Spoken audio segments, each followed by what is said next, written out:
Hi everybody.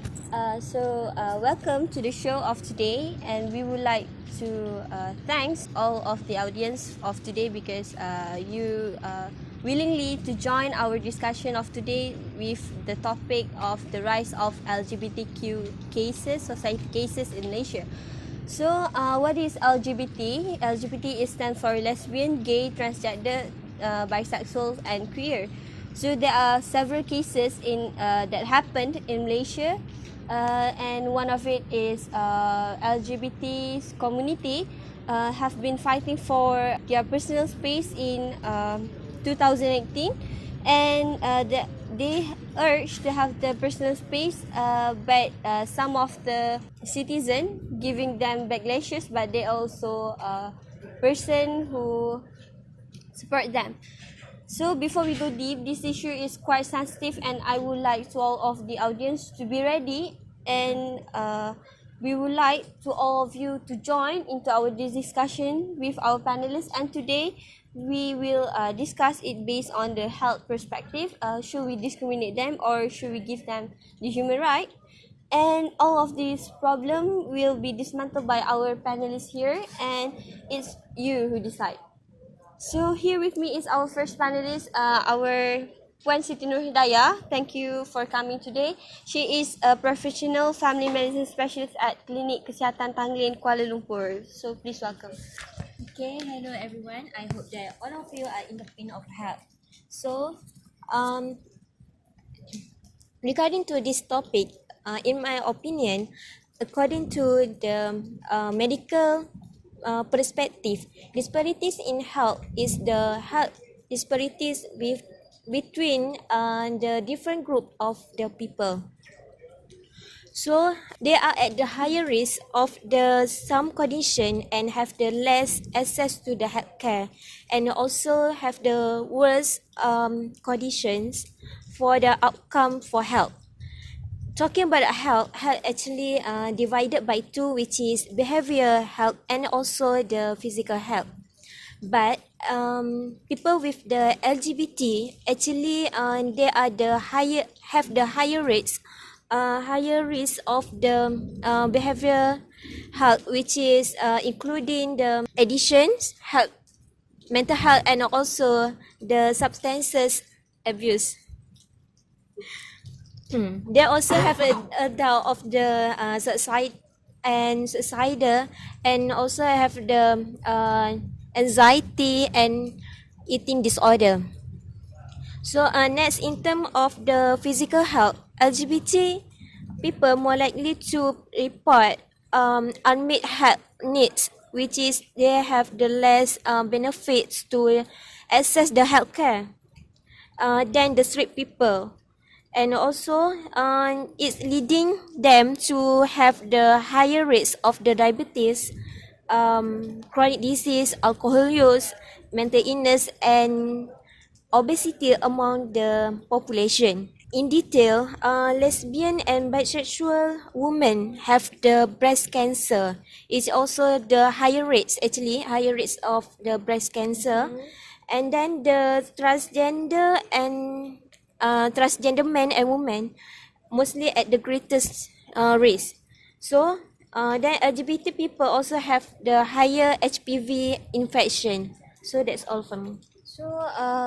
Based on your explanation just now, can you tell us more about what is the causes actually happened for them? Oh, actually, there have many of causes of this. Is it because people minorities status and have a lack direct healthcare workers education and training. There also lack of the clinical research on the LGBT health related issues, restrictive health benefits, and limited role model anxiety due to the stigma, racism, and also institutional bias in the healthcare system. So thank you to Puan Siti Nur Hidayah for the explanation just now. So we can conclude that LGBT community have higher risk to receive the health perspective from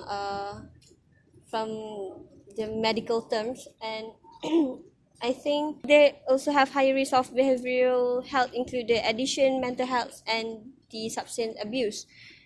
So I think that it is more likely that LGBT community will rate their health as bad as show more chronic condition.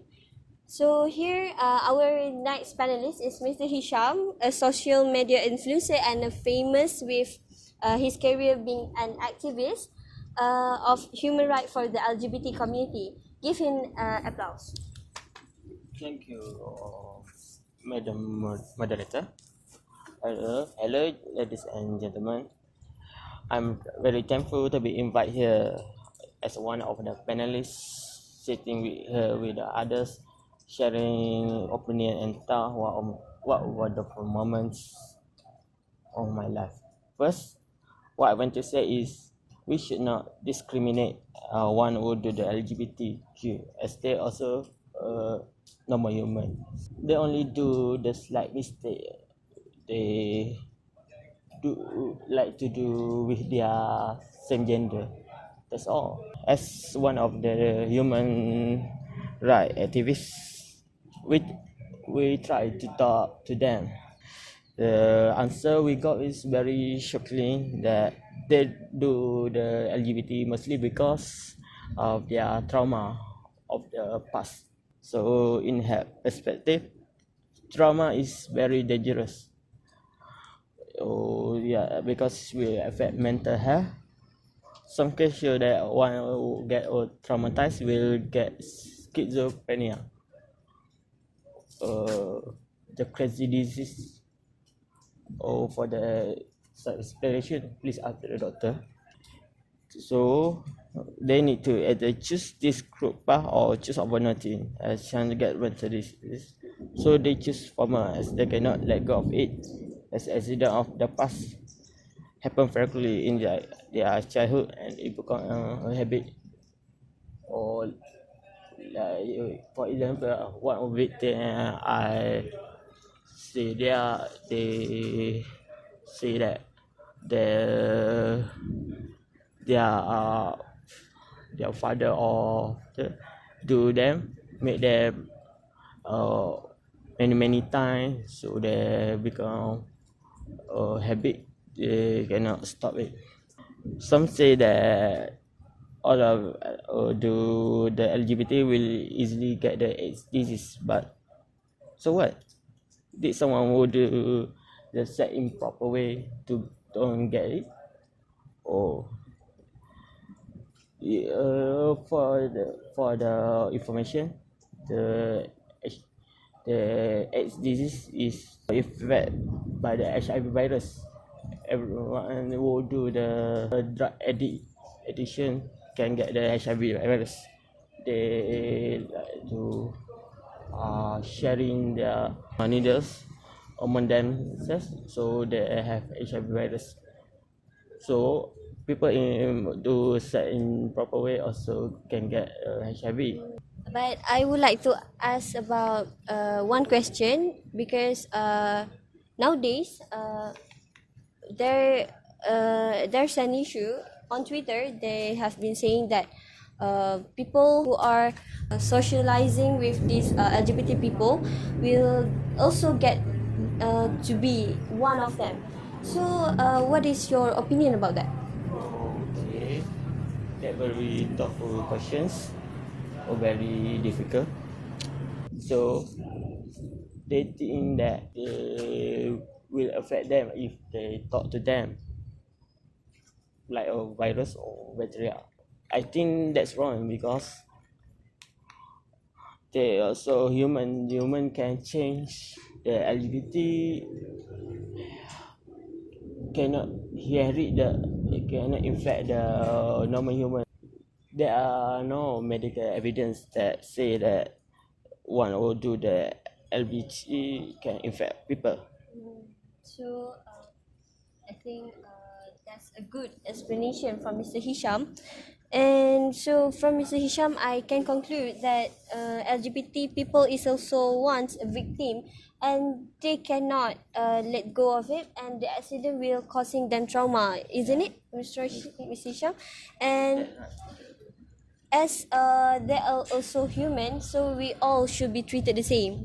And for the Twitter question is based on Mr. Hisham explanation, he said that this is not something that can be inherent, so it shouldn't be a problem, right, Mr. Hisham?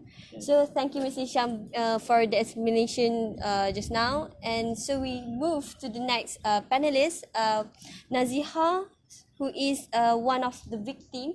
She has been sexually harassed, and she is here to share with us her traumatic experience. So please welcome. Okay, hi, my name is Naziha. So today I want to share about my experience on how I handle myself when I've been one of the LGBT people. Okay, let's say her name is J. So J and I has been friends since primary, so we basically best friend. So um, one day, Jay came to my house crying. So I asked her what had happened. So she said that her father has been raped her for almost 2 years. That's a very shock news. So I told her mom about what happened so that her mom can help her. But she said that her father threatened to kill her and her mom if she told her mother. So I keep convinced that she need to tell the truth. Then their parents got divorced and her father has been arrested. So we have been spending our time together almost every time, went to school, eating and others. So until we went to the same boarding school on secondary school. So this is when it happened. While I was sleeping, suddenly I felt something odd around my body, like hand touching all over my body. So when I opened my eyes, I saw Jay standing next to me. So I was shocked and I asked her what had she done. Then she said that she's sorry, she can't control herself and she loved me. I was completely speechless. So when I come to my sense, I told her that this is wrong, we only can be friends. She started crying, she grabbed my hand and she tried to kiss me. I was I don't know how to react. I just pushed her and ran out. So since that I and Jay stopped contact, we stopped talking and we didn't meet often. From that I become traumatized with the social, from the experience of her father with impact about men to me, and her, my only best friend, also give the same impact on me. I become anxious wherever I'm in crowded place. So I quit the boarding school and Jay also moved out to another country. That's all. So I'm so sorry to hear that from you.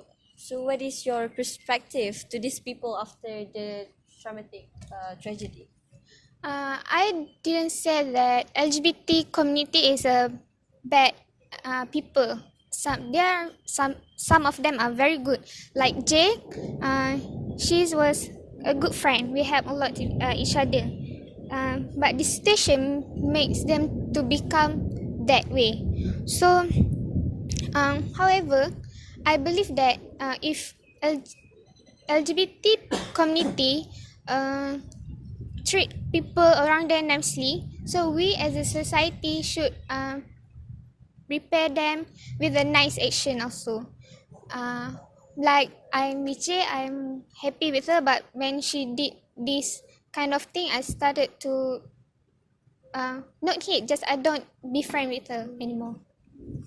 So thank you from Miss Naziha for the sharing. And to conclude is to conclude the situation is I think that traumatic experience is an experience that shouldn't be felt by anybody, and such as Jay, who has been harassed by her father and making she tend to change her sexual identity and that confused her that um, which she should be loved with. And yet it doesn't make that these people bad or weird. So they just lack of attention and love. We conclude that people around the world shouldn't be face violence and inequality, and sometimes torture or even just to be just even execution just to be different from the norms. And we can deny that these people is actually exist in this world, and it's just that they start to be hated by the community because they starting to forcing others to be like them. So it's actually it's up to all of you, the audience, to decide. So I think it's a wrap for today. Thank you for coming today to share for this discussion, and thank you for all the audience too to join our discussion. And that's all. Thank you for today.